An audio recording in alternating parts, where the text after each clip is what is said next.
વારાહીમાં કતલખાને લઈ જવાતા ઘેટાના બચ્ચાઓનો બચાવ કરતી વારાહી પોલીસે ઘેટાના 15 બચ્ચા કુલ બચાવી લીધા।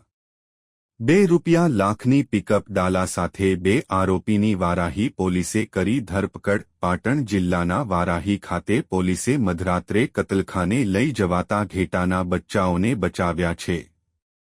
પોલીસને મળેલી બાતમીના આધારે વારાહી ગામના પુલ પાસે વોચ ગોઠવવામાં આવી હતી। પિકઅપ ડાલાને રોકવાનો પ્રયાસ કરતા ચાલકે વાહન ભગાડી મૂક્યું હતું। પોલીસે પીછો કરીને વાહનને પકડ્યું હતું। 2 શખ્સોની ધરપકડ કરવામાં આવી છે। આરોપીઓની બંને સાંતલપુર તાલુકાના રહેવાસી હોવાનું જાણવા મળેલ છે। જ્યારે પિકઅપ ડાલામાં તપાસ કરતા અંદરથી 15 ઘેટાના બચ્ચા મળી આવ્યા હતા। આ બચ્ચાઓને કોઈપણ પ્રકારની સુવિધા વિના ગેરકાયદેસર રીતે કતલખાને લઈ જવાતા હતા।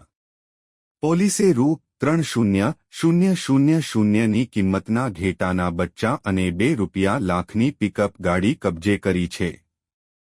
આરોપીઓ સામે પશુ ક્રૂરતા અધિનિયમ 1960 અને બીએનએસ કલમ 281 હેઠળ ગુનો નોંધ આગળની પોલીસે વધુ તપાસ હાથ ધરી છે। રિપોર્ટર અનિલ રામાનુજ, રાધનપુર, પાટણ।